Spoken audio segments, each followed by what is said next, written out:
de nuestra Facultad de Arquitectura, pues me permito dar inicio a esta actividad que me da muchísimo gusto contar aquí con mis compañeras de estudio, de trabajo, de investigación, amigas, bueno, en fin, muchas cosas.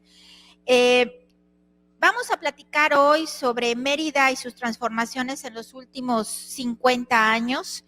Y no es porque tengamos nosotras 50 años, ni mucho menos, pero cada una de nosotras va a dar su experiencia sobre Mérida en los últimos 50 años.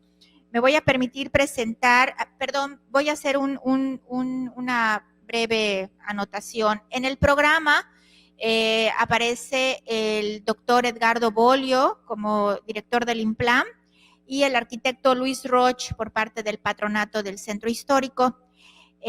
Desafortunadamente las agendas se complicaron y bueno, pues no nos van a poder acompañar el día de hoy y por eso estamos hoy acompañando a la doctora Carmen García, la doctora Gladys y su servidora, ¿sí?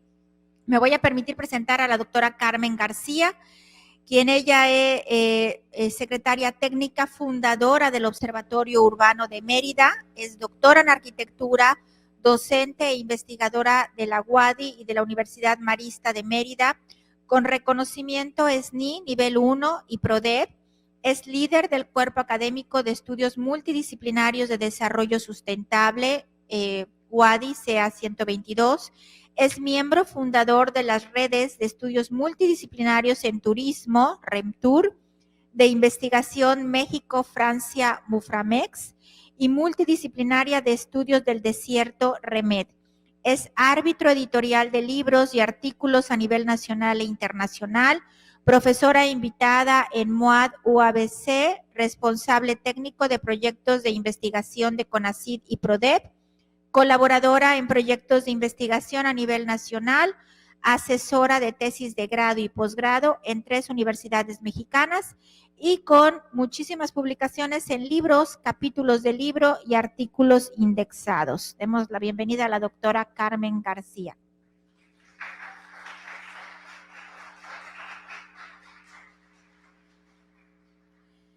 Nos acompaña también la doctora Gladys Arana López, quien es egresada también de aquí de la Facultad de Arquitectura de la UADY. Es maestra en técnicas de energías renovables aplicables a la ingeniería y a la arquitectura por la Universidad Internacional de Andalucía, España. Es maestra en arquitectura, investigación y docencia por la facultad, aquí mismo por la UADY.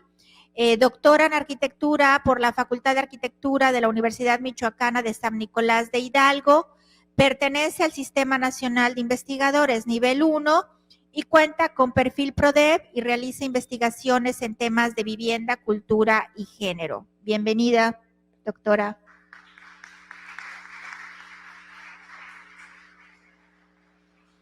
Y bueno, yo le pedí a una de ellas que me presentara para que no sea yo la que me presente a mí misma. Entonces,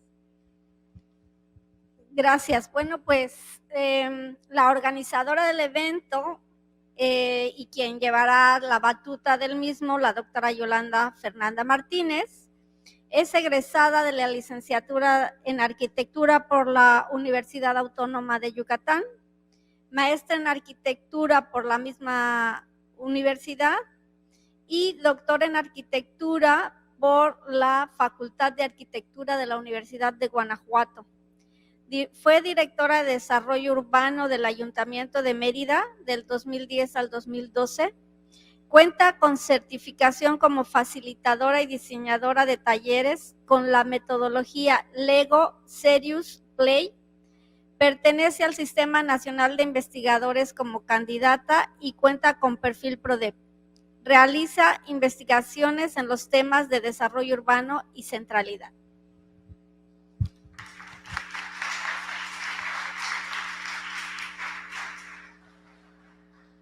Bueno, muchas gracias. Pues vamos a iniciar con estas, pues ahora sí que perspectivas de Mérida en 50 años y me voy a permitir pedirle a la doctora Carmen García que ella empiece con su reflexión. Jóvenes, buenos días. Para mí es un gusto estar aquí esta es mi casa. Ustedes son muy jovencitos y no me conocen, pero yo soy de aquí. Trabajé aquí 15 años y después ahora estoy colaborando en la Facultad de Ciencias Antropológicas. Y en mi inicio voy a ir un poco más atrás. Soy migrante, vengo del extinto Distrito Federal, ahora Ciudad de México, y llegué a Mérida por cuestiones de trabajo hace 32 años, casi los 50 que vamos a analizar. Entonces, en ese momento, cuando yo llegué a la ciudad, para mí Mérida era una ciudad pequeña, porque yo venía del monstruo que es la Ciudad de México. Los límites, Francisco de Montejo no existía, entonces el límite era Chuburná, hacia el norte. No habíamos cruzado el periférico, el límite poniente era Pensiones 1, segunda etapa estaba empezando. Hacia el sur estaban apenas ocupándose las colonias que ahora son el cinturón que rodea al centro, es decir, las colonias populares, pero las nuevas colonias, es decir, los isluches, los caguas, todo eso, 2, 3, no existían. Y al oriente iba a iniciar Vergel. Entonces, se da ahorita ustedes que muchos viven más allá de esas fronteras, se darán cuenta de que era una ciudad pequeña, pero siempre ha sido una ciudad amigable. Carecía de referentes urbanos y alguien como nosotros que se mueve en el espacio y que todo lo referenciamos, pues buscamos el referente. Entonces, yo recién llegada, al lugar donde me moviera les preguntaba, ¿es por el aeropuerto? No, es por el cohete. Bueno, no sé qué es el cohete. Yo esperaba edificios altos, plazas, lugares icónicos que para mí significaran algo y que la ciudad fueran emblemáticos. Pues la ciudad tenía otras cosas que nos hacían movernos en la ciudad, ¿no? Entonces, después de un tiempo me dijeron, nada queda cerca del aeropuerto. Entonces, donde yo me movía ya no tenía que preguntar, ¿no? En esos tiempos vino una crisis, la crisis de los 90s, una crisis muy fuerte, y el país se paralizó, los trabajos, muchos se terminaron, y por fortuna la educación no para. Entonces, el recurso para mi marido y para mí fue estudiar la maestría. Fue concursar con alrededor de 22 personas para obtener 12 lugares. Entonces, una competencia férrea que afortunadamente, bueno, pues fuimos aceptados, terminé la maestría y todo este lío es porque terminando la maestría, el entonces director de desarrollo urbano fue invitado a mi examen de maestría. Y esa vez siempre era pues la exposición, tu sinodal te pregunta y se acaba. Ustedes sabrán que ser evaluado es muy tenso. Entonces pues yo dije, ya la libré porque ya acabé con mis sinodales y mi sinodal pregunta, ¿alguien del público quiere hablar? Y entonces el director de desarrollo urbano, Francisco Cetina, dice, yo. Entonces, pues nervios extras, ¿no? Pero gracias a ese intercambio, tuve una invitación para trabajar con él en la Dirección de Desarrollo Urbano. Mi trabajo allí duró 15 años y eso me permitió o me permite hoy comentarles sobre la ciudad como funcionaria del ayuntamiento en dos dependencias importantes.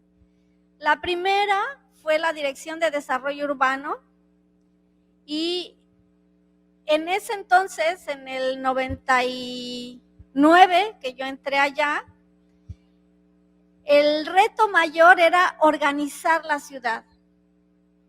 El centro de la ciudad era el punto nodal, como hasta ahora, pero de todo, ¿no?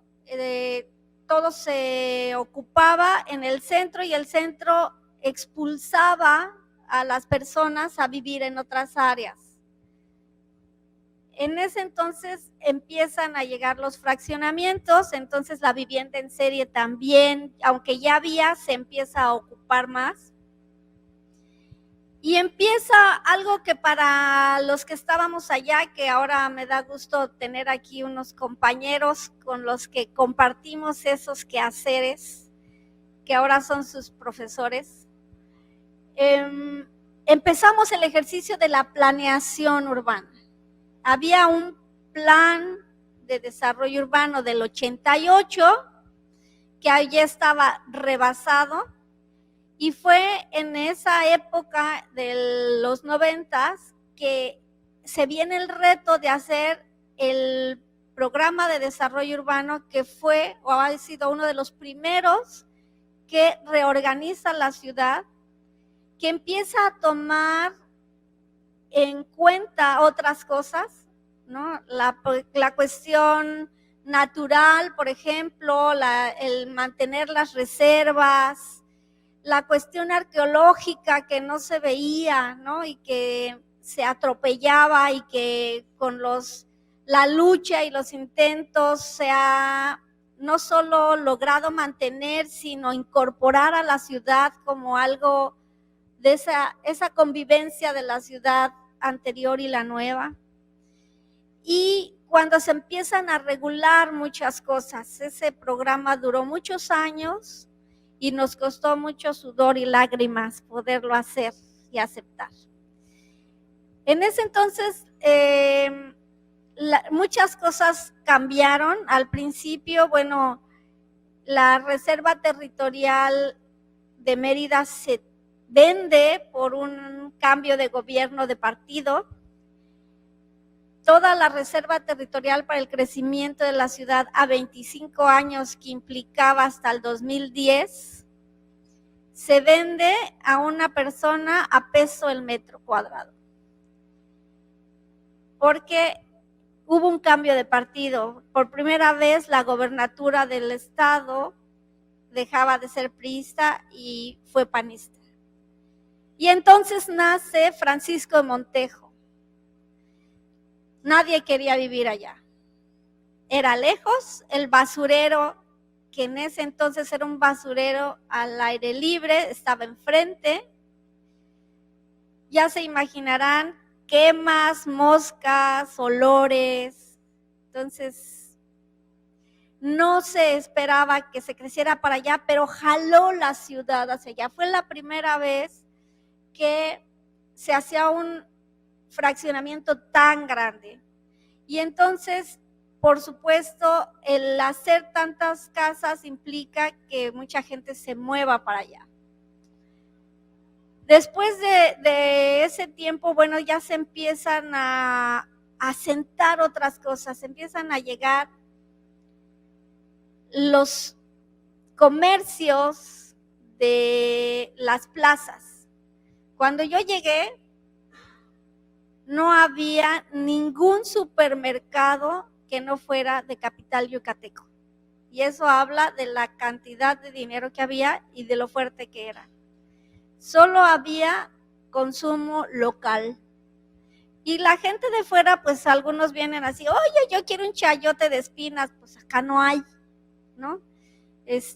Cosas que estás acostumbrado a comer, y que por fortuna eso también hizo que mucha gente se fuera, ¿no? De esos migrantes que tenemos que vienen y se van, porque yo ya soy yucateca. Y y otros que venimos a quedarnos, ¿no? Entonces, de repente nos dicen, Chedraui, el nuevo súper, que es el que está en Montejo. Ese fue el primero que permitieron entrar. Se hacen las plazas y empiezan a cambiar no solo la ciudad, sino formas de uso y consumo de la ciudad.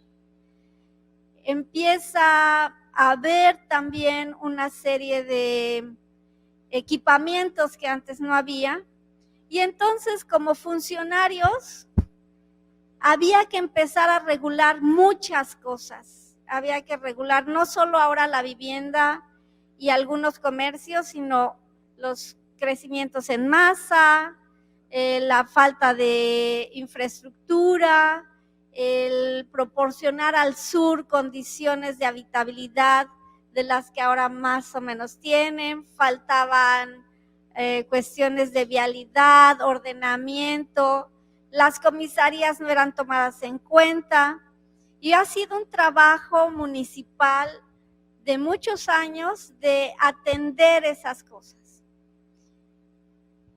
Después, a ese primer programa de desarrollo urbano han venido otros con otras visiones, pero todos pensando en mantener el territorio municipal lo menos ocupado posible. Llegamos al punto de la horizontalidad y mantener a una ciudad de un piso. Es lo que todos queríamos, ¿no? Venir de otras ciudades o mantenernos aquí en casas propias. Ahora a ustedes, jóvenes, ya les está tocando la verticalidad. Hay muchos edificios. La gente, para nosotros no concibimos que quiera vivir en un edificio. Tampoco es fácil pensar que los departamentos son tan caros. Y muchos de nosotros pensaríamos que ¿para qué pagar por el aire cuando puedo pagar por el suelo? El quehacer dentro de la planeación para la ciudad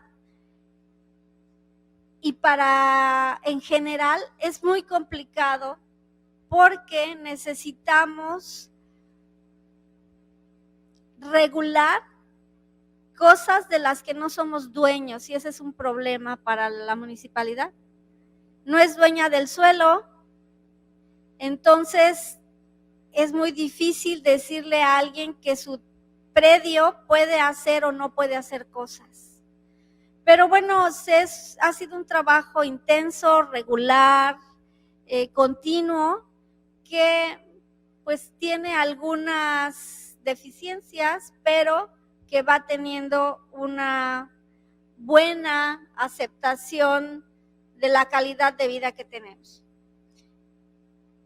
Cuando hace muy pocos años la planeación regulatoria, que es lo que hacen los programas de desarrollo, requieren de planeación y proyectos estratégicos, y a partir de eso se crea el Observatorio Urbano de Mérida, en el que la idea inicial es hacer proyectos detonadores que puedan atender las deficiencias que existen y proponer en el corto y mediano plazo mejoras. El inicio, como todas las cuestiones de dependencias, es difícil. Había que otra vez hacer un diagnóstico de cómo estaban las cosas para después hacer planteamientos de mejora. Con el paso del tiempo, el Observatorio Urbano se ha dedicado a hacer proyectos estratégicos con actores de los diferentes niveles, ¿no? Gubernamentales, privados, académicos, y muchas de las cosas que ahora ustedes pueden consultar, ver y que se han hecho en la ciudad ha sido gracias al Observatorio Urbano. Quiero terminar mi primera participación en este momento aquí y en la segunda podemos platicar de otra parte. Muchas gracias a la doctora Carmen García. Bueno, le voy a pedir a la doctora Gladys si puede darnos su reflexión. Adelante.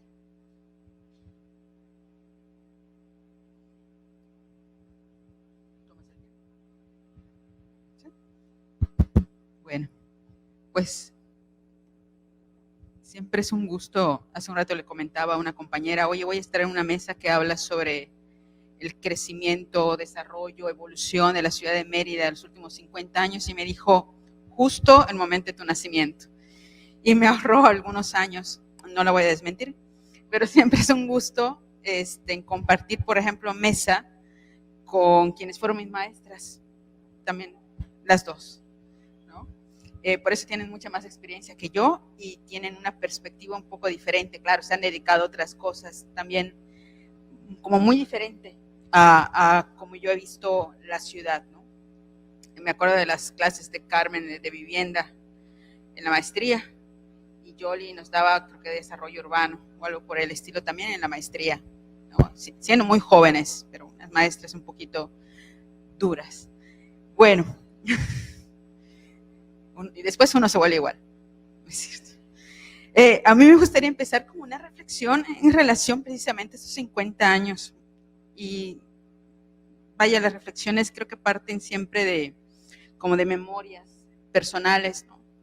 Me contaba mi mamá todos los 6 de septiembre, que son mi cumpleaños, que yo no quería nacer.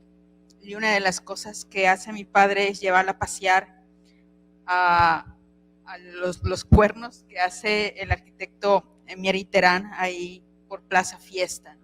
Era lo último que había de la ciudad hace 50 años y era uno de los sitios donde se acostumbraba pues ir a caminar, ¿no?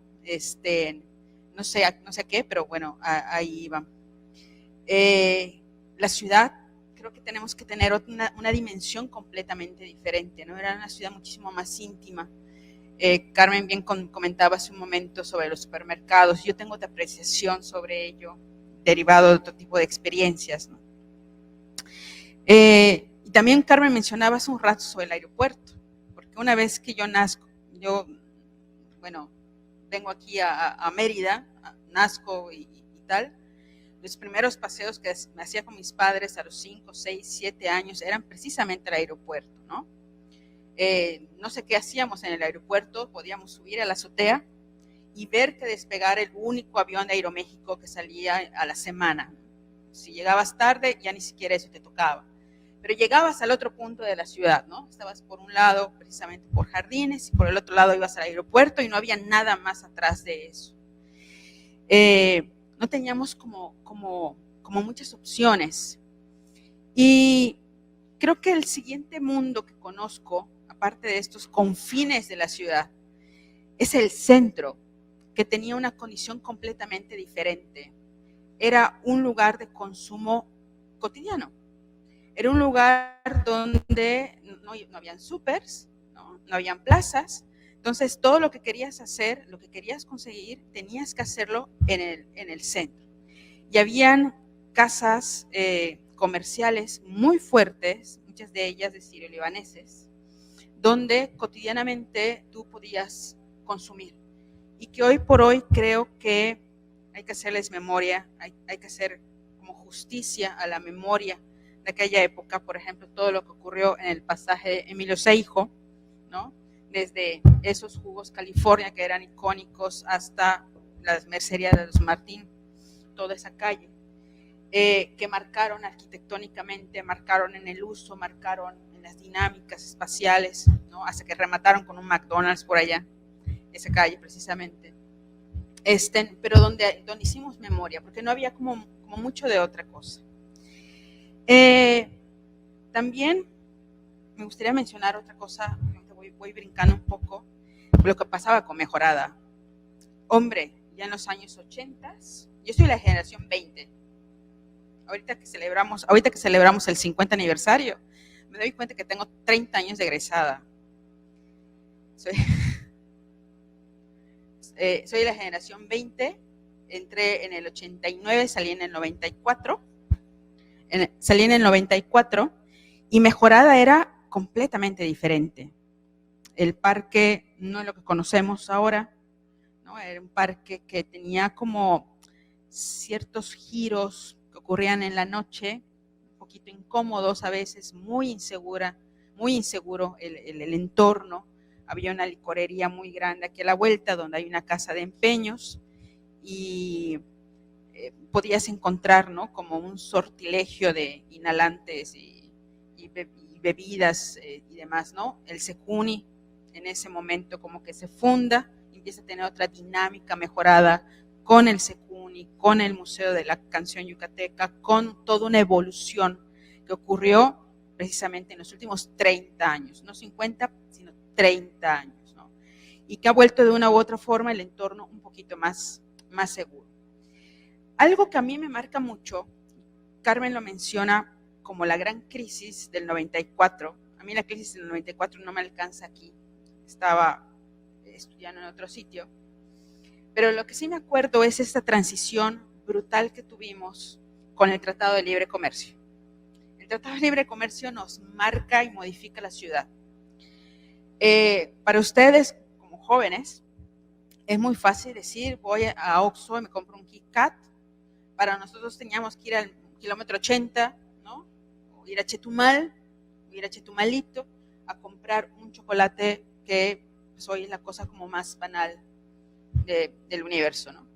Pero esto cambia realmente la ciudad. Estando en la carrera, y esta es una anécdota muy interesante, no lo vuelvo a hacer, estudiar otra vez arquitectura, pero se inaugura el primer Burger King, en lo que ahora conocemos la glorieta de la Palangana. Y me acuerdo que hicimos fila para entrar a ese Burger King y lo primero que me compré fue una malteada de chocolate. No, nunca en ese momento pensé, analicé lo que implicaba, por ejemplo, el impacto que tuvo la pérdida de esa propiedad en esa esquina. Y cómo a los pocos años se fue perdiendo cada una de ellas hasta quedar ahorita prácticamente nada. Pero el origen parte precisamente de ese Burger King, que además es el primer Burger King de todo México, ¿sí?, que habla de un momento muy importante. Pero así como estaba el Burger King, empiezan a surgir otros comercios. Por ejemplo, había una heladería muy interesante, bueno, aparte de Danesa 33, que estaba sobre circuito, había otra que le decíamos TCBY, The Country Best Yogurt, ¿no?, en inglés. Y son cosas que empiezan a llegar y que empiezan a marcar puntos muy importantes dentro de la ciudad y que nos modifica también los mecanismos de vida. Creo que eso hay que entenderlo por mucho. Porque entonces el centro, para algunas personas, empieza a tener como otra relevancia, ¿no?, dependiendo un poco de la generación. Precisamente junto con los restaurantes, surgen las plazas comerciales. Comentaba Carmen, más o menos en el filito, un poquito antes de los años 90, pero con un impulso muy fuerte precisamente a raíz del Tratado de Libre Comercio, con todo este modelo de consumo, ¿no? Y mi infancia la paso, no toda, pero sí en parte, en una de las primeras plazas que hay en Mérida, que es Plaza Buenavista, muy cerca precisamente de Burger King, en toda la zona de Buenavista, ¿no?, que es una zona que cambia abruptamente, aunque quedan como muchos remanentes de ese pasado romántico, ¿no? Todavía estaban las rieles, las bodegas de los tanques de gasolina, de Petróleos Mexicanos, donde ahora está el multifuncional. No tengo tan mala memoria. Y ahí, de Plaza Buenavista, me acuerdo que una de las odiseas como modelo arquitectónico era subir con tu auto a la azotea y estacionarte ahí, que no fue el primer estacionamiento en segundo piso. El primer estacionamiento en segundo piso fue el de San Francisco de Asís, aquí en el centro, que tenía creo que una pendiente de 45 grados o más. Era subirte, era quemar llanta, y bajarte era persinarte, o sea, brutal, ¿no? Pero bueno, ¿verdad? Mal diseño, sí, pero bueno, no, como que no, después de la experiencia no se te quita la memoria. No sé de quién sea el proyecto ambos, pero, o sí sé, pero ese es otro tema. lo cierto al caso es que nos modifica la manera de ver el espacio. De aquella azotea donde veíamos el avión que salía una vez por semana, ya nos podíamos subir a otras azoteas en nuestros autos, ¿no? Con todo el riesgo que esto pudiera implicar.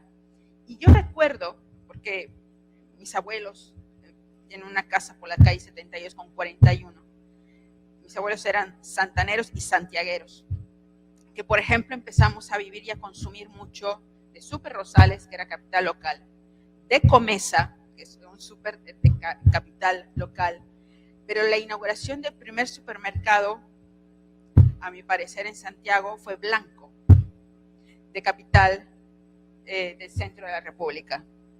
Fue apoteósico. Todo el mundo cambió hasta la manera de comer, con tal de consumir lo que vendían en el súper, ¿no? Que es algo que tendríamos que considerar un poco. Les pasamos un poco de los restaurantes, las plazas comerciales, los supermercados, derivados precisamente de esta condición de consumo. Y yo me quedaría un poco por allá. Me comentaba la doctora Yoli si no pudiera yo haber hablado de temas vinculados con género. Hombre, género no estaba ni en la agenda, ¿no? O sea, creo que como paradigma arquitectónico surge en 1968, 64, 68, y no había realmente nada que nos permitiera como observar cosas. Eran cosas que pasaban muy lejos de nosotros, la agenda de género. Era una ciudad que realmente se modifica a partir del consumo, ¿no? El Tratado de Libre Comercio, de otro tipo de cosas, pero no necesariamente de la agenda de género.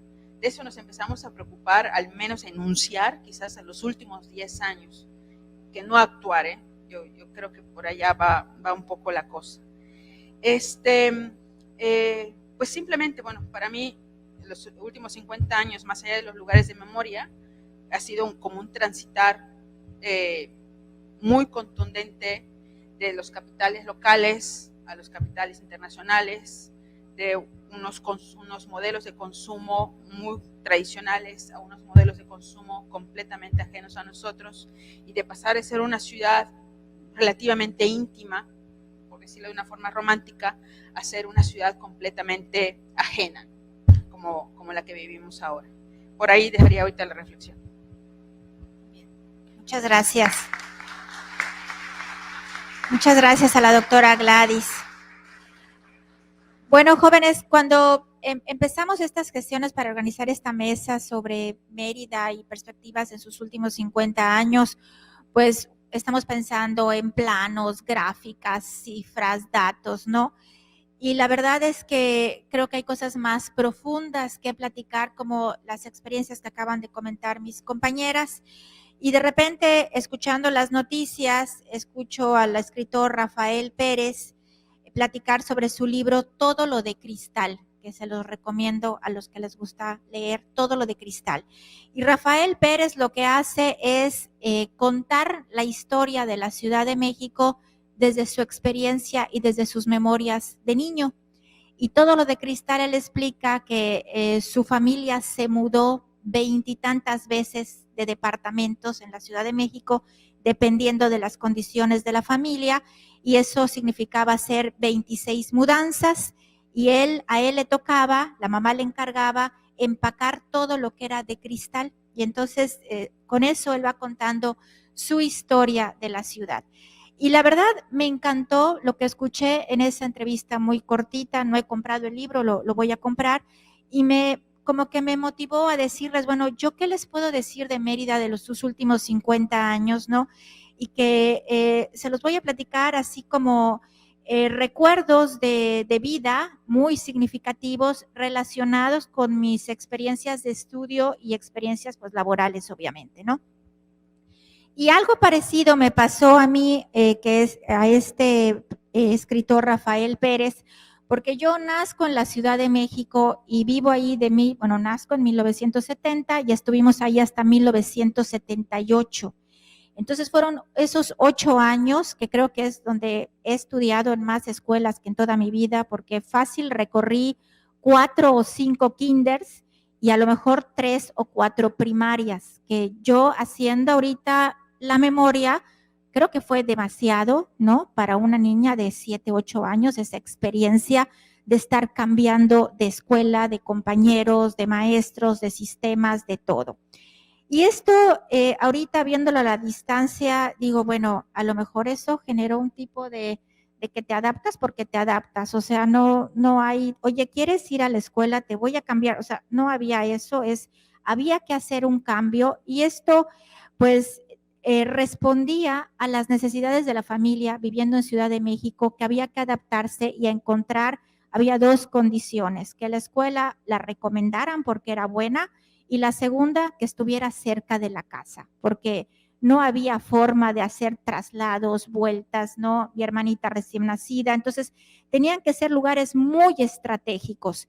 Y pues en aquella época nosotros no opinábamos, los niños no opinaban, los adolescentes no opinaban, o sea, los que somos de esa generación setentera sabemos de que se hacía lo que se tenía que hacer y no se pedía, no se decía nada, ¿no? Pero bueno, esos recuerdos de que la mejor escuela es la que te queda cerca. Y es mucho de lo que se hace también en la planificación, por ejemplo, en Francia, en la distribución de los equipamientos. El equipamiento viene todo perfectamente armado en función de la distancia al hogar, ¿no? Cuando llegamos en el 78 a Mérida, esa era mi Mérida. O sea, la Mérida del 78, los que están acá, levanten la mano. ¿Quiénes son Mérida de los 80s? O sea, ¿quiénes vivieron esa Mérida antes de los 80? Yo estoy segura que aquí el 99% no, nunca les tocó eso. Pero la Mérida de los 70s, entrando a los 80s, esa era una Mérida totalmente de barrio, totalmente local. ¿Okay? En donde literalmente te vas caminando a la escuela, niños de 10 años se pueden ir caminando a la escuela, pueden regresar, y todo estaba perfectamente distribuido de manera equitativa, o sea, era una Mérida que se caminaba, era una Mérida que se habitaba, ¿no? Después de eso, mi recuerdo más significativo, pues es precisamente cuando entro a la Facultad de Arquitectura en 1988, que es cuando, pues, ahora sí empiezo a tomar conciencia de la ciudad desde otra perspectiva, ¿no? Y el hecho de estar en el centro también, que la Facultad de Arquitectura estuviera en el centro, fue un tema muy valioso porque nos permitió, o al menos a mí, tener ese reconocimiento y esa revalorización de la parte central de la ciudad, tomando en cuenta que entre los 70s y los 80s, pues el cine era en el centro, todo sucedía en el centro, ¿no? Ahorita que mencionaban mis compañeras el tema de las plazas comerciales, pues las plazas comerciales se convirtieron en un motivo de estudio y de investigación para mí. Y bueno, aquí está Roberto Reyes, no me dejará mentir que fuimos compañeros de generación y por rarezas de la naturaleza nacimos el mismo día también. Así que ninguno de los dos puede mentir sobre su edad, pero recordemos que cuando entramos ocurrió algo muy importante. Estudiantes de arquitectura, y que era una época en donde todo, literalmente todo se hacía a mano, no había ningún objeto, ningún dispositivo electrónico que nos permitiera hacer las cosas más rápido, nada. Todo lo que teníamos que hacer pues era así, a mano, presentaciones, PowerPoint, ensayos, planos, lo que ustedes quieran, a mano, ¿ok? Eso significaba una gestión del tiempo y una gestión de los recursos, porque los viernes nos teníamos que ir a las 59, ¿cómo se llamaba el lugar donde se imprimía todo? Mita. Nos teníamos que ir rapidísimo entre clases a comprar lápices, papel albanene, tintas, uju, pinturas, porque una vez que llegabas a tu casa en la noche, viernes, era como el túnel del tiempo, no había nada más, todo se cerraba. Entonces, si te hacía falta algo, pues teníamos que hablarle por teléfono a alguno de nuestros compañeros para decirle, oye, ¿tienes uju? ¿Tienes papel? Porque el lunes tenemos entrega con Mario León. Y entonces, o sea, Mario, ¿cómo olvidar? Tenemos entrega y hay que hacer lo que tengamos que hacer. Entonces, bueno, eso significaba gestión del tiempo. Y yo recuerdo, entramos en que septiembre del 88, y recuerdo un mes muy largo, porque precisamente para estas fechas entró el ciclón Gilberto, y Gilberto nos sacó de la escuela y nos mandó al interior del estado a hacer investigación sobre los daños que había hecho en la arquitectura yucateca. Entonces, ese septiembre para mí lo recuerdo un septiembre largo, un octubre largo, y hasta noviembre es cuando se inaugura Plaza Fiesta, en noviembre de 1988. Y nosotros que ya sentíamos que ya éramos casi arquitectos, ya teníamos 2 meses en la Facultad de Arquitectura, lo primero que hicimos es ir corriendo el día de la inauguración a observar los detalles arquitectónicos y a criticar que no estaba bien hecho, las juntas arquitectónicas, los plafones, la iluminación, cómo se atrevieron a inaugurar algo que no estaba debidamente hecho, pero que al final nos vino a salvar porque estaba ahí Tony Papelería. Entonces, eso significaba que ya éramos libres, porque no importaba si decidías hacer tu maqueta sábado a las 10 de la noche y te quedabas sin material, el domingo podías ir. Y ese es un primer cambio que tiene la ciudad adelante, hacia finales de los 80, adelantándonos a los 90, estos especies de subcentros urbanos, como se le empezaron a nombrar, ¿no? Ahorita Gladys mencionaba Buenavista, la primera fue Plaza Oriente, Plaza Fiesta, Buenavista, ¿no? Que empezaron a generar estos polos comerciales, ¿no? Y empezaron como que a desplazar el comercio, ¿no? El segundo momento que me parece muy interesante, pues es precisamente cuando hago mis estudios de maestría, en el 95, entre el 95 y el 99, en donde ahorita cuando dice Gladys, bueno, ¿cuáles eran los temas del momento? Y evidentemente este periodo en el que estudio la maestría que me marcó en mi vida profesional y académica, pues era estudiar siempre el centro, o sea, y me dediqué a estudiar el comercio, porque la parte comercial me parece muy interesante, pero en la zona de la Ciudadela. Y la verdad, esa zona que decimos es la zona del mercado, es la zona peligrosa por algunos usos del suelo, por las cantinas, porque a determinada hora todo queda vacío, porque es el gran paradero de la ciudad. Y yo recuerdo cómo desde esa época hice el levantamiento de todos los paraderos, ¿no? Del centro, que están alrededor de la zona del mercado, y cada paradero era un puntito que ponía yo a lo largo de mi plano. Pues llegaba un momento en que los puntitos ya no alcanzaban, o sea, ya casi era puntito sobre puntito de todo lo que sucedía en la parte de la zona del mercado, ¿no? Y entonces, bueno, esto pues era como que motivo de reflexión vinculando lo que sucedía en la calle, pero también lo que sucede como paramento, porque tenemos uno de las fachadas más hermosas, más extraordinarias del centro histórico, están a lo largo de la calle ancha del Bazar, y resulta que eran bodegas, ¿no? Entonces, este interés por ver qué sucede en una de las partes más valiosas del centro y que por los usos del suelo se empiezan a ir como que desocupando y perdiendo el interés, ¿no? De ahí, pues bueno, pasamos a un momento importante, precisamente cuando hablan nuestras compañeras del Tratado de Libre Comercio, de las nuevas plazas comerciales, 1994, la Gran Plaza, ¿ok? Un poquito antes, en el 91, Plaza Dorada, las Américas.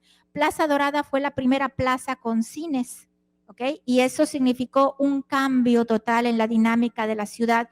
Pensar que ya podíamos ir a una plaza al cine y el cine ya no era el edificio central como lo teníamos aquí en el centro, ¿no?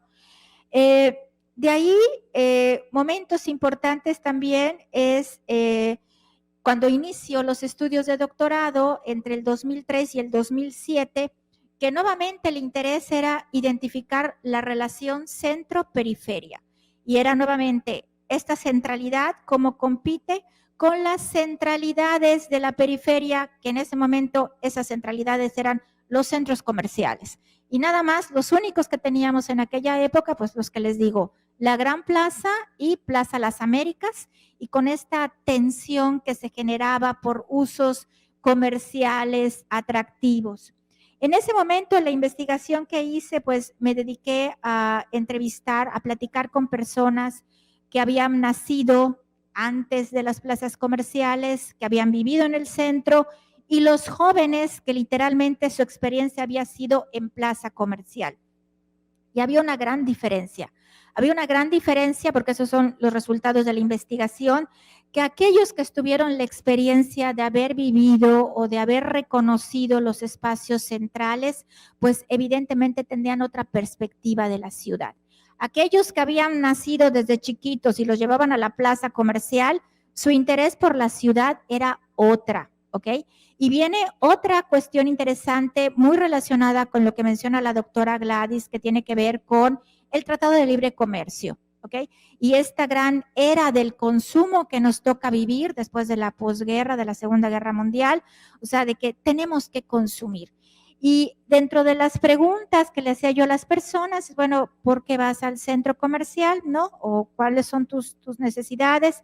Y era muy interesante cómo los jóvenes del 2000, de principios de siglo, lo que me decían, yo necesito ir al centro comercial y mientras más grande es mejor porque no quiero aburrirme, ¿ok?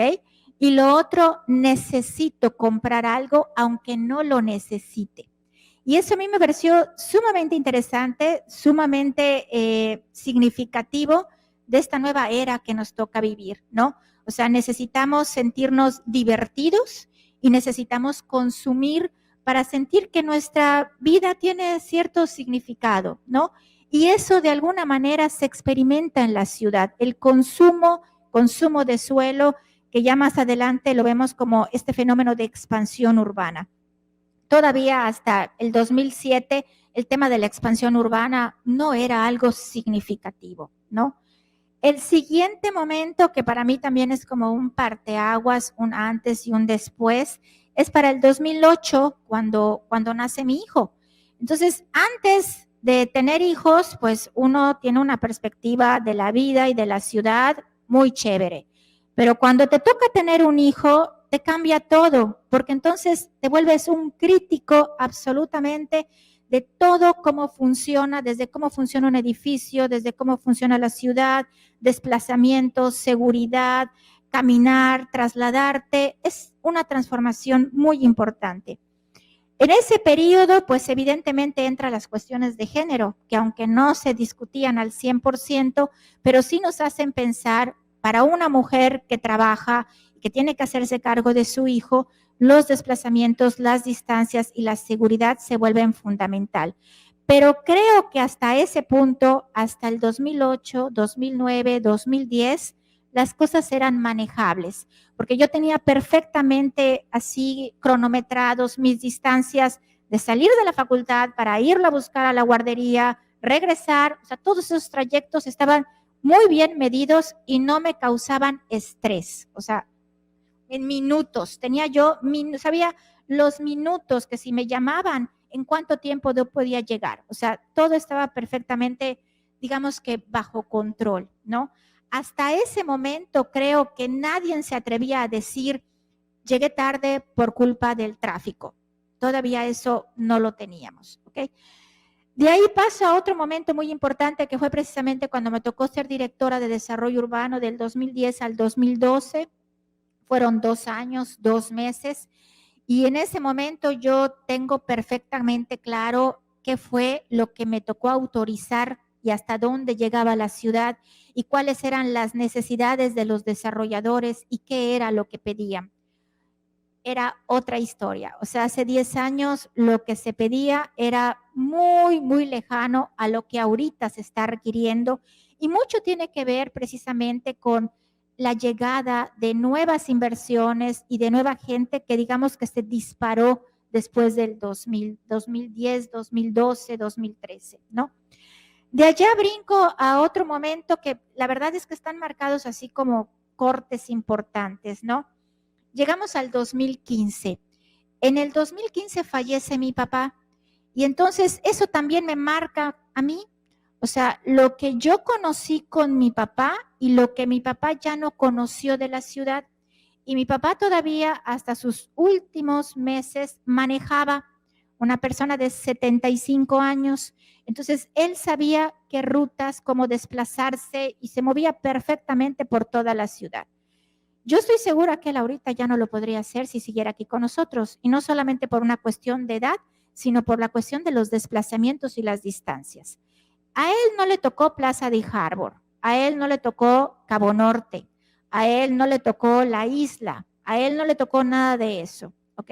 Entonces, son momentos muy significativos en donde yo puedo ver cómo ha ido creciendo la ciudad y dónde sí y dónde no me veo yo caminando con un niño o con una persona de 80 años, ¿no? Esa relación que ustedes deben de saber, el 8-80, por dónde puedes ir con un niño y con una persona mayor, ¿no? El siguiente corte, que ese yo creo que ese sí nos toca a todos, la pandemia 2020, ¿ok? Del 2015 al 2020 ocurrieron cosas muy importantes para Mérida, se expandió de manera significativa, pero el 2020 lo que creemos que para nosotros fue un frenón, como un estate quieto al mundo, para lo urbano no, para lo urbano siguió. Entonces, aquí lo interesante es que el 2020 al 2023 podemos ver en cifras y datos una expansión brutal de la ciudad que va de la mano también con procesos migratorios muy significativos. En el 2020 mucha gente regresó a vivir con sus padres, con sus abuelos, a sus ciudades de origen, porque finalmente el teletrabajo se los permitió, ¿ok?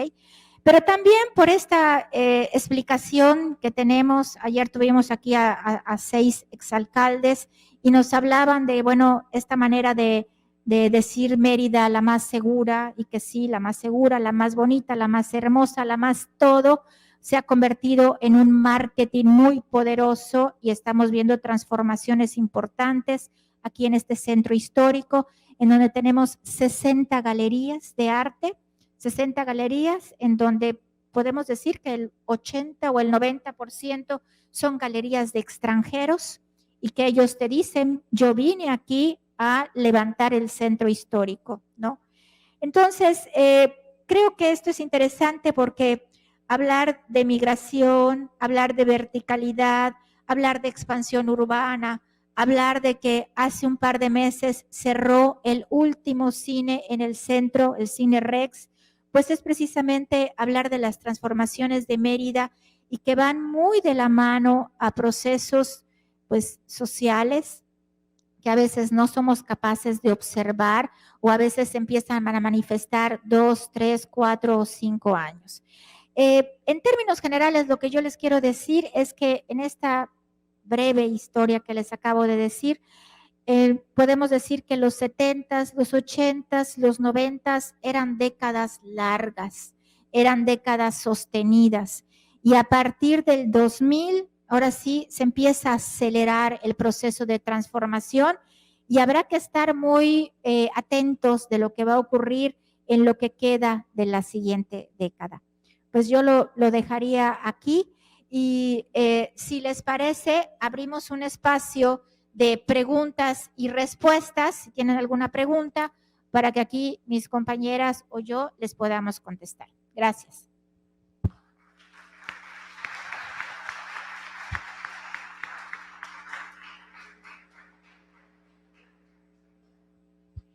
¿Alguna pregunta, jóvenes?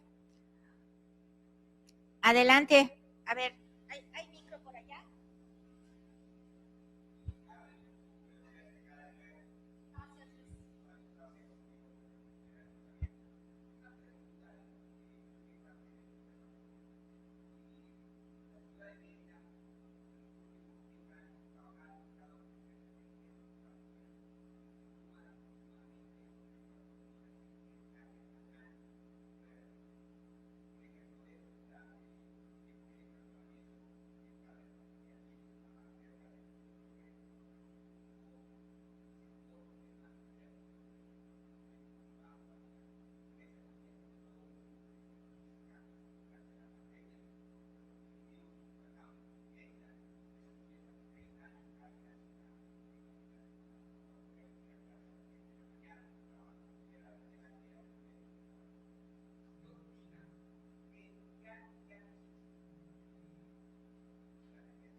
Gracias, Luis, un compañero y amigo también de huestes administrativas.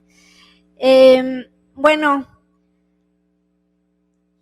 la ciudad se desborda en el 2000 hacia el sur. Recordemos que en estas cuestiones de planeación, afortunadamente tenemos un tapón ecológico que costó mucho trabajo y que de hecho Luis fue uno de los personas que pugnaron para que eso se mantenga hasta ahora, que les costó mucho trabajo, que fueron muy criticados y muy atacados por los vivienderos, pero que defendieron eso que ahora nosotros tenemos como el colchón vegetal más grande de Mérida, que es la Reserva Kuxtal. Esa condición de volver la reserva en los 90s justamente implica que la ciudad no puede crecer para allá. Tiene que crecer forzosamente hacia el norte, porque es el sur intocable. Los otros ejes que tenemos, oriente y poniente, está ocupado por la vivienda masiva y se crece primero hacia el oriente con los vergeles y después la reserva territorial interior, que era el norte, se empieza a ocupar en los 90s por Francisco de Montejo. Pero seguíamos manteniéndonos dentro de nuestro límite artificial, que es el anillo periférico. Fue nuestro límite hasta el 2000, cuando en ese momento una mala decisión de planeación abrió la puerta para la ocupación después de eso. Y esa decisión que tiene que ver con esa lejanía de las Américas, que es el fraccionamiento que se inunda, fue que el candado que pusieron en la planeación, aunque algunos no queríamos, pero pues los que somos soldados tenemos que obedecer, fue que vamos a liberar tierra fuera del periférico si hay una vialidad de primer nivel que conecte. Y el argumento era, no va a haber ningún fraccionador que quiera hacer una avenida grande para poner sus casas. Pues resulta que yo, que soy Carmen, conozco a Yoli, conozco a Gladys, conozco a Luis y les digo, oigan, nos acaban de abrir la llave. Pongamos la avenida más grande al final, la pagamos entre todos, yo pido el permiso, que soy el del final, y una vez que esté hecha esa avenida, pues todo mundo se conectará a ella y no hay modo de que les digan que no a sus fraccionamientos. Y así fue. Y entonces todos decían, ¿por qué tan lejos? O sea, ¿por qué hasta allá si podemos empezar a ocupar el límite, ¿no? O sea, a ocupar lo pegadito al periférico, que ha tenido o tuvo históricamente unos metros, 500 metros de no ocupación, que se estuvo jugando siempre en no ocupar y sí, y que luego se jugó con el corazón, es decir, las donaciones. Es que se requieren universidades y necesitamos un terreno. Y por eso se hizo ese cordón de universidades fuera del periférico, porque no compraron los terrenos, les donaron los terrenos, porque iban a apoyar a la ciudad con equipamiento de educación. Entonces, bueno, esa es una forma de crecimiento, pero luego viene un nuevo modelo que rebasa y que no está regulado y que es un hoyo en la planeación. Y son esos terrenos de inversión. Jóvenes, no compren en medio de la nada su terreno barato a plazos o cerca de la playa. Mira, solo estás a 10 kilómetros de la playa. Son negocios de peto, es decir, no van a funcionar. Están vendiendo la tierra donde no van a llegar los servicios. O sea, ese es un modelo económico, pero no territorial, que no está regulado del todo porque tiene unos vacíos la legislación o los documentos de planeación que no han podido poner allá. Entonces, resulta que les están vendiendo, hay algunas cadenas nacionales incluso que hacen lo mismo en todos los estados, no me acuerdo ahorita el nombre, pero venden lo mismo en todos los estados, ¿no? Se van a la parte de la nada, te dicen que es una inversión a mediano plazo, que va a haber todo lo bueno allá, no hay. O sea, la misma forma de venta de tierra que se ha hecho aquí, como eran los ejidos, ¿no? Hay la gente que viene y dice, bueno, a mi época veníamos y un terreno bueno y barato, pues era ejidal. Pero los ejidatarios también ya habían conocido el negocio, o sea, yo caí en uno de esos, pero había mi terreno que compré cerca de Sitiá, pues tenía 4 dueños y él estaba demandado el señor y era un pillo que a todos nos vendía la tierra y nosotros oportunistas, tierra barata, lo voy a comprar, ¿no? Perdimos el dinero, o sea, ojo chicos. Entonces, eso se da, Luis, porque los modelos, más bien, hay un vacío en la ley de planeación que todavía no regula a eso. Entonces, no hay propiedad estatal, toda la tierra libre tiene dueño de hace muchos años, Desde cuando yo llegué se hablaba del famoso Mosco y él era dueño de todo, pero después ha cambiado de dueños, no hay tierra propiedad del municipio para crecer, todo es tierra privada y ahí ese es uno de los problemas de la planeación, les decía, ¿no? ¿Cómo queremos regular algo que no soy dueño? Así como, oye, tu pelota tiene que ser azul. ¿Por qué? Pues porque yo digo, ¿no? No, pues si yo quiero que sea verde.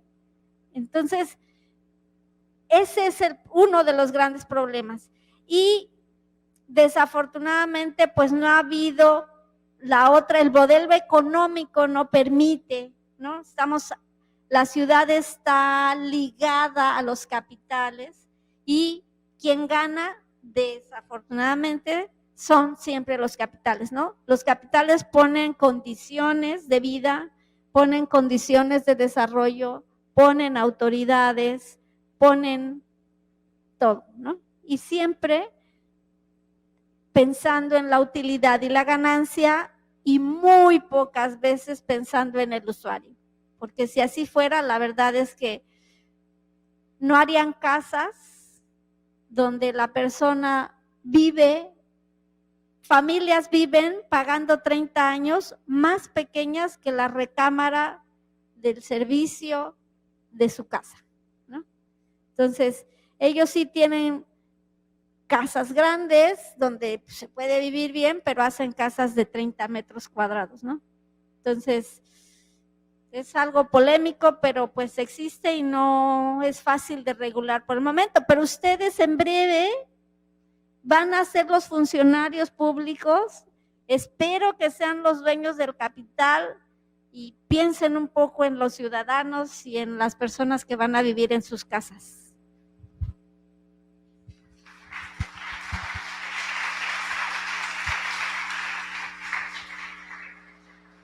Muy bien. ¿Alguna pregunta más? Adelante.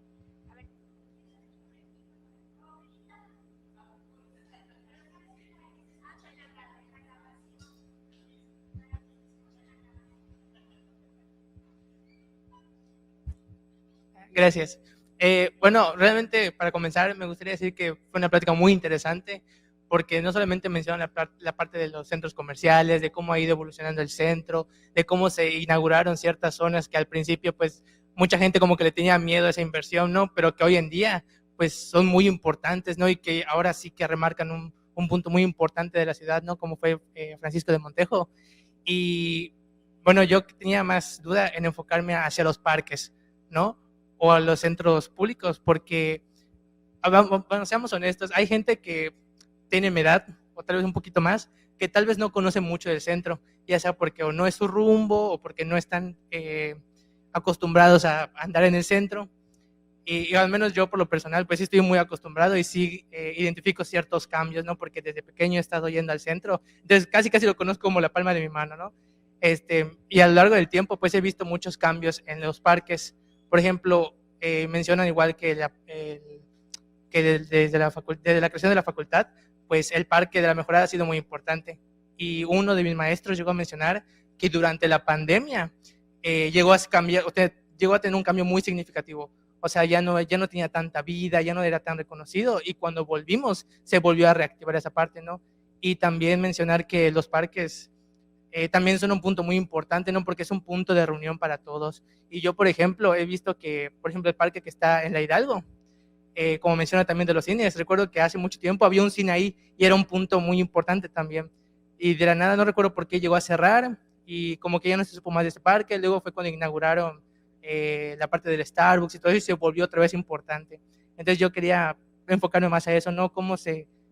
O qué tanto impacto tuvo los parques en todo este tiempo de desarrollo.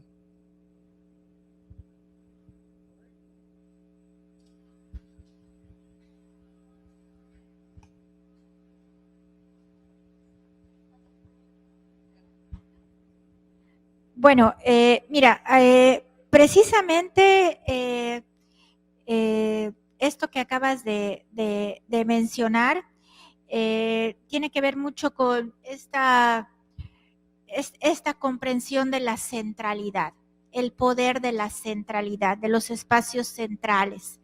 Hay un autor que precisamente lo conocí estudiando la maestría, Maurice Sherazi, que es El espacio colectivo de la ciudad. Este libro él lo escribe en los 70s en italiano, y para que vean ustedes cómo el tiempo era diferente. Lo escribe en los 70s y la publicación que yo tengo es en español de los 90s. O sea, tuvieron que pasar 20 años para que ese libro se pudiera traducir. Se tradujo al inglés y llegó al español, ¿no? Y me sirvió para trabajar en la maestría y es un referente, es un libro clásico que cada vez que puedo lo vuelvo a retomar y lo vuelvo a retomar. ¿Por qué? Porque son esas visiones, ahora sí, impactantes, ¿no? De cómo parece que te está hablando al oído y te está diciendo la parte más importante de la ciudad es su espacio público. ¿Y cuáles deben ser las condiciones del espacio público? El tema del patrimonio, el tema de que sea habitable, de que sea atractivo, de que la gente llegue. Y después de él hay otros autores, otras personas que investigan el espacio y lo que terminan haciendo es reforzando lo que dijo este autor en los años 70. Pero ¿por qué creo que es tan importante? Porque lo que dijo en los 70 no se acercaba ni tantito a los graves problemas que tenemos ahorita. Y por eso lo hace más vigente, ¿no? Hay otro autor que me parece muy interesante, Marc Augé, el que habla de los no lugares. Es una visión antropológica en donde dice, bueno, el no lugar, pues es aquel que nada más es donde pasar haces, o sea, literalmente solamente vas a pasar, no te vas a quedar, ¿no? Entonces, si nosotros sentáramos en la mesa a Sherazi y a Marc Augé y les diéramos una vuelta por la ciudad, nos diría que estamos en el mejor lugar de la ciudad, ¿ok? O sea, estamos en el mejor lugar de la ciudad. Y creo que esta experiencia que tienen ustedes de estudiar en el centro les hace ser más conscientes de los problemas que tenemos, porque aquí hay algo muy importante y que lo aprendí en la maestría, ¿ok? O sea, estudias tú la licenciatura y las cosas pasan muy rápido, pero en la maestría aprendí que los problemas del centro son problemas de todos. Los problemas del centro son los problemas de la periferia y los problemas de la periferia son los problemas del centro. Esto es un gran organismo, ¿no? La ciudad es un organismo. Y bueno, ¿qué ha pasado? Que estamos haciendo lo que dijo Henry Ford. Si saben, Henry Ford hace 100 años, pues inventó una cosa maravillosa que se ha convertido en el gran problema de las ciudades. Pero él decía, si el problema es la ciudad, vámonos de la ciudad. Total, ya tienes tu Forte, ya te puedes ir, ¿no? Que para el caso de Mérida, si nos vamos, no hace 50, hace 100 años, pues había 100 Fortes y esas 100 familias eran, ahora sí que para vivir, para recorrer Paseo de Montejo, ¿no? Y irse a sus quintas a Itzimná, o sea, ese era su recorrido. Pero esa visión de que si la movilidad te permite irte más allá, o esto que comentaba Carmen, esa visión de los desarrolladores de me voy al fondo y va ganando plusvalía lo de adelante, ¿no? Esas visiones, como dijo, un modelo económico más allá que un modelo territorial, ese es un tema muy importante en donde tenemos que revalorizar el centro, no solamente por su patrimonio, sino por su estructura, por su forma en la que está pensada.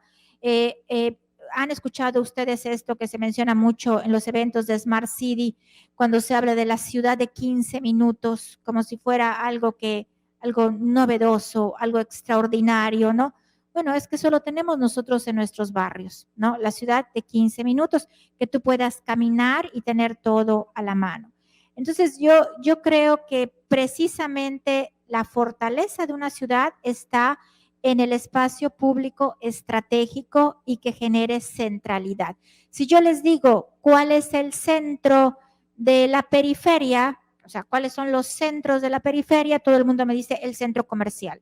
El centro comercial no es el centro, ¿ok? Cuando hablamos de centro y de centralidad, nos tenemos que referir siempre a la dimensión pública, porque el centro comercial el día de mañana cierra, ¿no? Porque es un negocio. Y lo que nosotros tenemos que procurar son esos espacios muy bien localizados, estratégicos, que nos pertenecen a todos, ¿ok?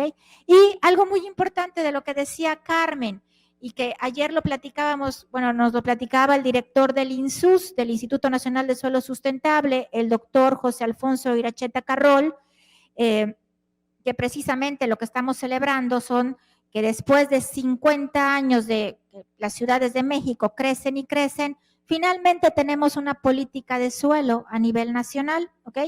Entonces él decía, bueno, ¿qué ocurre con estos desarrolladores que se van hasta el fondo y hay que llevarles agua, luz, servicios? ¿Quién paga eso? ¿A quién le cuesta que la gente vaya a vivir más lejos? ¿Quién lo paga? Nosotros, efectivamente. Entonces, por eso, todo lo que ocurre en la ciudad debe de ser interés de todos, porque al final, entre todos, pagamos esas decisiones, ¿no? Y como siempre, para mí, lo más valioso de la ciudad, como también se ha dicho, es su gente, pero lo más valioso es el espacio público y el equipamiento, ¿no? Es lo que nos pertenece a todos, es lo que nos da certeza y es lo que nos da beneficios para todos, ¿sí? Bueno, no sé si alguien de ustedes quiere comentar, Gladys, ¿no? O comentar alguna pregunta más y a ver, vamos a ver si ya se deciden porque la doctora tiene que tomar un avión, entonces, y yo, dos preguntas más. Ahí ya tenemos 2 personas. A ver, chicos, ustedes que están jóvenes, acérquense para que tomen el micrófono, se les escuche y se les grabe. Que vengan los que van a hacer la pregunta, para que salgan en la cámara.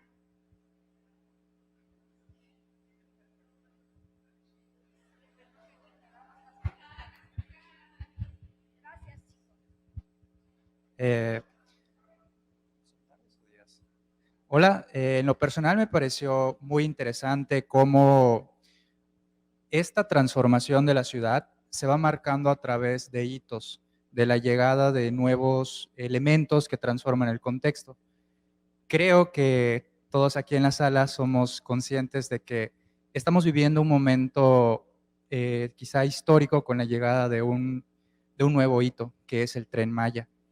En lo personal, me gustaría saber cómo estiman que una mega obra de estas dimensiones puede llegar a impactar el contexto natural y el contexto cultural de Mérida, y si la ciudad está de algún modo preparándose para recibir y canalizar esas transformaciones.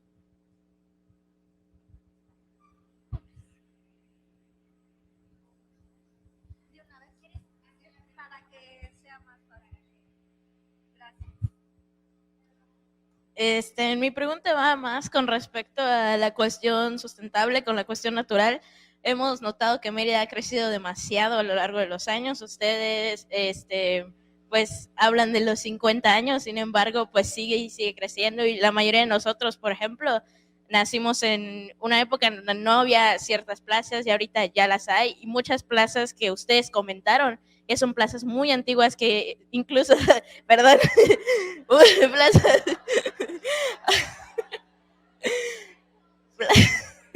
plazas que se le, o sea, que ya no se le dan el uso que se le daba con anterioridad. Ahorita pues está Harbor, la isla o galerías, por ejemplo. Mi pregunta va en el sentido de cómo han visto ustedes pues el impacto ambiental que ha tenido Mérida a lo largo de estos años y cómo creen que pueda seguir impactando, ya sea de modo positivo o negativo.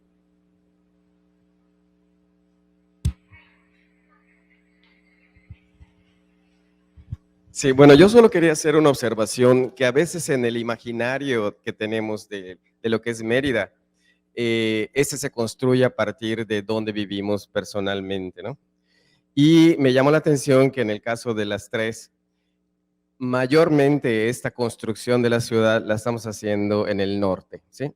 Y nos olvidamos de toda esa parte del sur. Creo que Carmen habló un poquito del poniente porque allá vivía, pero pero sí, finalmente, yo creo que es un llamado, bueno, creo que podríamos hacer un llamado de atención a que aunque vivamos en el centro, en el norte, tengamos en cuenta que la ciudad es mucho más que eso, ¿no? Y a veces, yo creo que este olvido lo comparten también las autoridades y eso ha mostrado un olvido en la mitad de la ciudad, ¿no?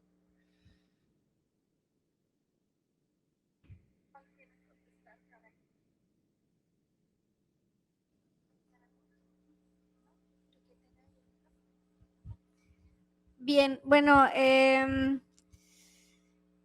voy a comentar las tres y voy a empezar por la última, muy rápido. Estoy de acuerdo. Yo he trabajado, casi todas mis investigaciones son en la parte sur y no hablé de eso.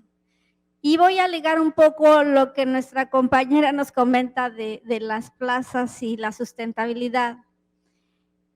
Para muchos de ustedes y mucha gente, el sur es la gran plaza. O el sur es el centro, cuando bien nos va. ¿Sí? El sur no existe. Y el sur es la zona popular más grande. Y no existe en el imaginario general porque no hay nada que nos lleve al sur, ¿no? Excepto Kuxtal, que a lo mejor tampoco la han visitado. Vale la pena que vayan. O sea, es un paseo de un día o de dos, o que la recorran en bicicleta, pero también ahí están las colonias a las que ojalá ustedes se acerquen a trabajar como estudiantes de arquitectura y como arquitectos, porque se vive bien de la arquitectura popular. Y es un sector que tienen que aprender. Entonces, el sur, que se ha construido como por autoconstrucción casi todo, no lo obtenemos en el imaginario de ciudad porque no hay nada de la ciudad excepto el aeropuerto o la cuestión industrial que nos lleve para allá, cosa que no está en lo cotidiano de nosotros, ¿no? Entonces, efectivamente, la no ocupación del sur en el imaginario de ciudad creo que es porque no hay nada que nos jale. Y sí, todo nos lleva hacia el norte, ¿no?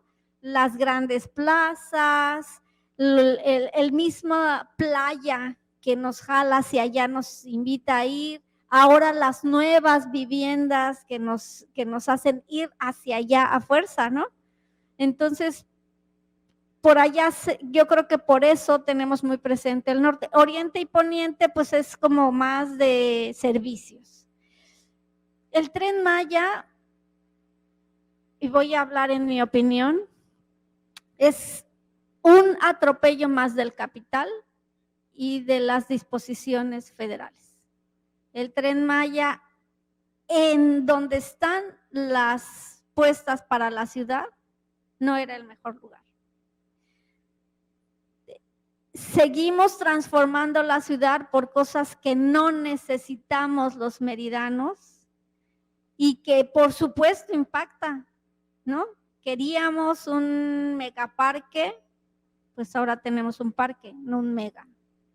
Y va a transformar, sí, pero ha transformado no solo Mérida, está transformando toda la parte donde circulan.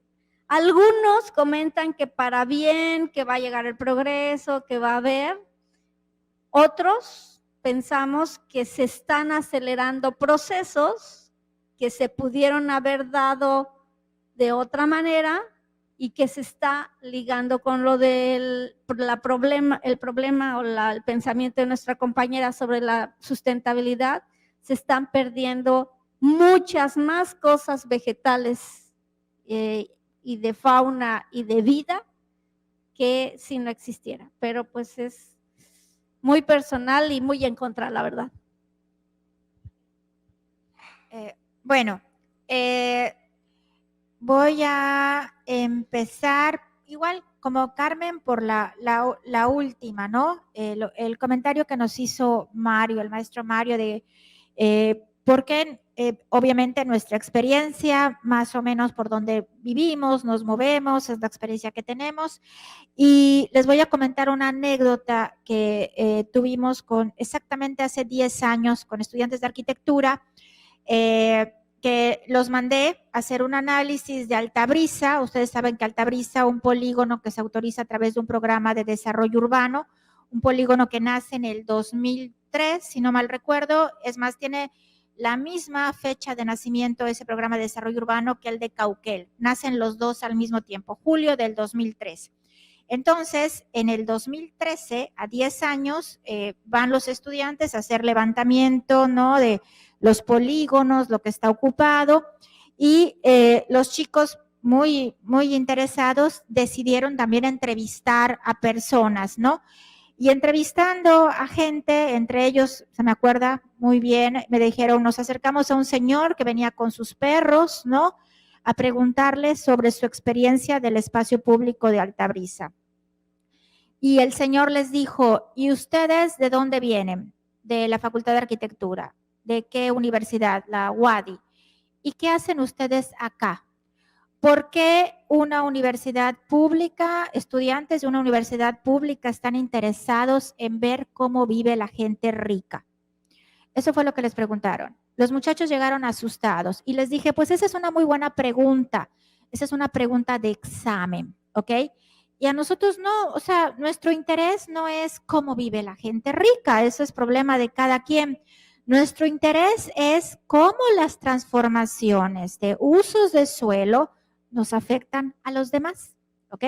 Entonces, ¿esto qué significa? Nosotros tenemos que ser estudiosos de todas partes de la ciudad porque hay un principio de cargas y de beneficios, ¿ok?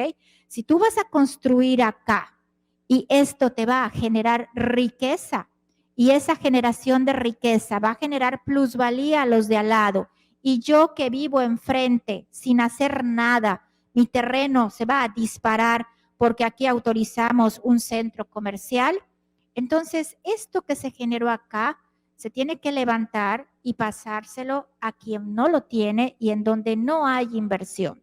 Entonces, ese es un ejercicio que tiene que hacer la autoridad, equilibrar cargas y beneficios. Eso se llama captura de plusvalías. Captura de plusvalías se quiso poner en la Constitución de la Ciudad de México en el 2016 y se quiso incorporar en la Ley de Vivienda también de la Ciudad de México. El doctor Antonio Azuela redactó, él se fue con los legisladores y redactó el párrafo que tenía que incorporarse en la Constitución de la Ciudad de México. Los medios de comunicación lo agarraron, despedazaron el párrafo y lo malinterpretaron, y no sé si recordarán ustedes, le van a quitar la plusvalía a la casa de la viejita y ya no va a poder vender, en fin, hicieron allá cosas muy extrañas. ¿Y cómo creen que funciona el resto del mundo? ¿Cómo creen que en otras partes del mundo pueden construir equipamientos, escuelas, servicios? Pues la ciudad genera riqueza, mucha riqueza, y lo único que hay que hacer es distribuirla, ¿no?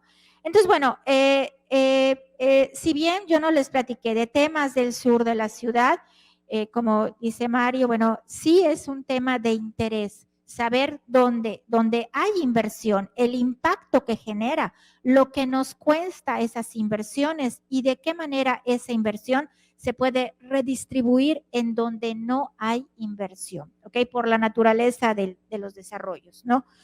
Con respecto al Tren Maya, yo creo que es un tema que se está sobrevalorizando. Acuérdense ustedes que, bueno, no acuérdense, pero sí deben de saber que en el periodo del auge enequenero, pues Yucatán llegó a tener más de 1,100 haciendas y todas estaban perfectamente comunicadas. Podemos pensar nosotros que en ese periodo éramos una región impresionantemente próspera. Los enequeneros yucatecos financiaban los bancos de Wall Street, o sea, de ese tamaño estamos hablando.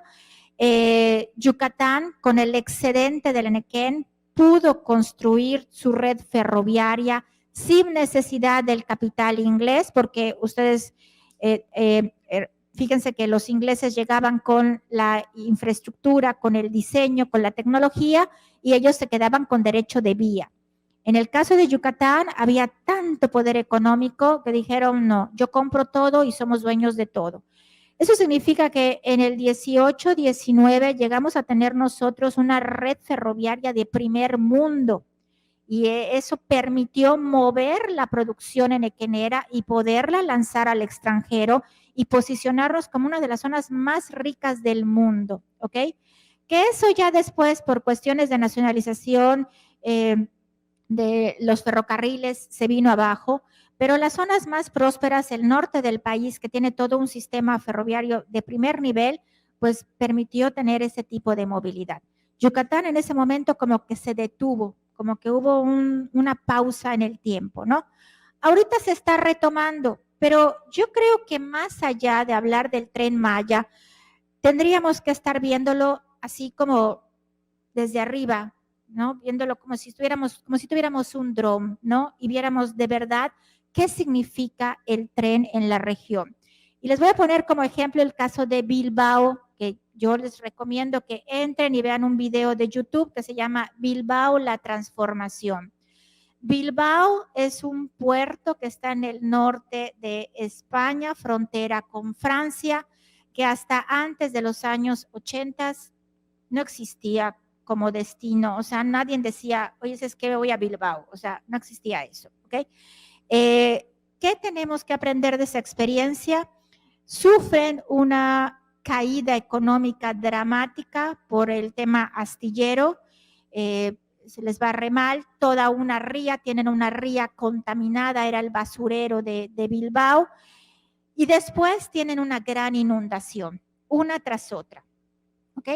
El pueblo de Bilbao decide levantarse y decir, a ver, ¿nosotros qué somos? No somos astilleros, nosotros no somos obreros, nosotros somos un pueblo con muchísima tradición, uno de los pueblos con mayor tradición de Europa, ¿ok? Se levantan, ahora sí se reconstruyen sobre sí mismos y nace toda esta gran propuesta urbana que le apuesta al conocimiento. Entonces, deben de conocer seguramente los arquitectos el Museo Guggenheim de Bilbao, ¿ok? De Frank Gehry, Y no es el museo, es una serie de equipamientos. Y como consecuencia de los equipamientos hay toda una industria de movilidad. Y está el tren, el metro, los barcos, el aeropuerto, o sea, es todo, ¿me entienden? Bilbao es una ciudad de 400,000 habitantes que recibe al año 1.100.000 visitantes. O sea, imagínense la capacidad. Si lo queremos ver como nosotros, si somos nosotros 1 millón de habitantes, ¿qué significaría para Mérida recibir 3 millones de visitantes al año? ¿Ok? Para tener ese nivel de movilidad, o sea, ese nivel de capacidad de atraer gente, necesitas un sistema de movilidad de primer mundo. Entonces, ¿qué significa? Para mí no es solamente el Tren Maya. Para mí tiene que ser algo completo. O sea, véndeme la idea completa. Servicios, equipamiento, cultura, artes. O sea, ¿qué es lo que va a mover el tren? ¿No? Yo digo, así lo veo y les invito a que lean, a que chequen el caso de Bilbao. Y bueno, con respecto al impacto ambiental, yo soy muy de recuerdos y de experiencias para poder entender.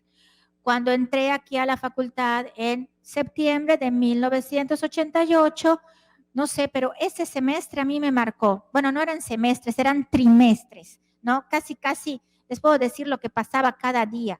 Para mí ese trimestre fue maravilloso. Pero yo recuerdo que tenía que venir en la tarde con suéter, ¿ok? O sea, teníamos que venir con suéter. O sea, yo venía con suéter, ¿ok? No había aires acondicionados, creo que no teníamos ni ventiladores, ¿ok? No teníamos esa necesidad, ¿sí? Entonces, si hablamos de impacto ambiental, evidentemente lo estamos viendo.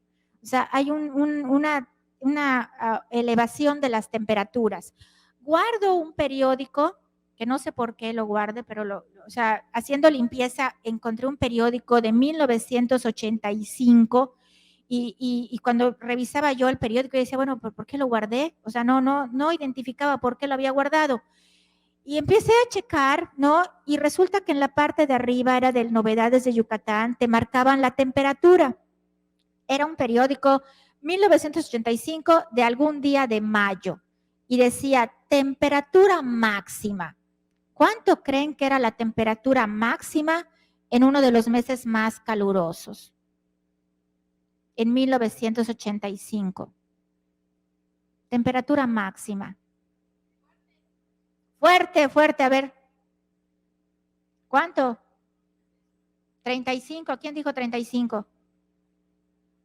Exento. Le entregamos su título. O sea, 36 grados. Temperatura máxima, 30. Y decía, temperatura máxima a las 2 de la tarde, 36 grados. O sea, ahorita, o sea, esa es nuestra temperatura mínima, ¿ok? O sea, llevamos meses con temperaturas arriba de 40 grados, ¿no? Con sensación térmica que te dicen a veces hasta de 50, ¿no? Entonces, bueno, evidentemente esto va de la mano con expansión urbana, con deforestación, con la falta de la capa vegetal y con otras condiciones climáticas que van más allá. Ahí les invito a que conozcan al doctor Mario Molina, en paz descanse, Premio Nobel de Química en el 97, si mal no recuerdo, mexicano, asesor de Bill Clinton, asesor de Al Gore, promotor de la Ley de Cambio Climático, promotor de los Acuerdos de París del 2016. ¿Y qué fue lo que él descubrió? ¿Por qué le dieron el Premio Nobel de Química? ¿Lo saben? Porque él demostró que la capa de ozono ya tenía daños irreversibles y a partir de ese descubrimiento del doctor Mario Molina es que se modificó la regulación principalmente de Reino Unido, ¿no? Por toda su gestión del carbón, ¿ok? Como una de las principales. Entonces, pues ahora sí que desde los acuerdos de Kioto, que también creo que son del 97, ahí ya está documentado lo que se veía venir como irreversible, ¿sí? Entonces, pues va de la mano el tema urbano con el tema climático, ¿ok? Bueno, jóvenes, pues Les agradezco mucho. Ahorita va a pasar el doctor Marco Tulio a cerrar el evento. Él nos va a cerrar con otra conferencia, pero va a pasar aquí el doctor Marco Tulio para cerrar el evento y entregar las constancias.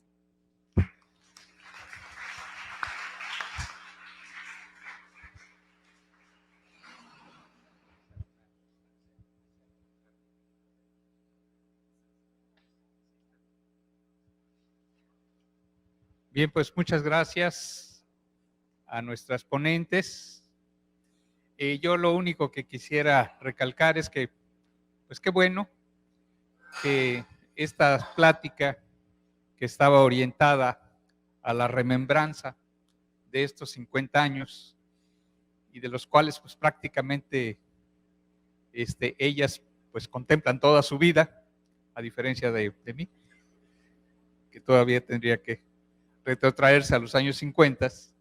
Me da gusto porque también a través de esta segunda fase de preguntas, pues ya también tocamos el tema técnico y el tema que también nos preocupa, que es la problemática del desarrollo urbano que ha tenido la ciudad a lo largo de estos 50 años. Entonces creo que esto se ha complementado muy bien con su participación y desde luego les queremos agradecer a la doctora Carmen García, a la doctora Yolanda Fernández y a la doctora Gladys Arana, el que nos hayan acompañado y que nos hayan ayudado a reflexionar acerca de todo este periodo histórico, sobre todo pues para que las nuevas generaciones, como ya constatamos, pues tengan una visión de cómo ha ido evolucionando toda la problemática urbana. Me voy a permitir, pues antes de que nos vaya a cobrar su pasaje la doctora Carmen García, hacer la entrega de esta constancia que a la letra dice: se otorga la presente constancia a la doctora Carmen García Gómez por su participación como ponente en la mesa Mérida y sus transformaciones en los últimos 50 años, celebrado en la Semana del Campus de Arquitectura, Hábitat, Arte y Diseño de 2023. Muchas gracias, muy amables.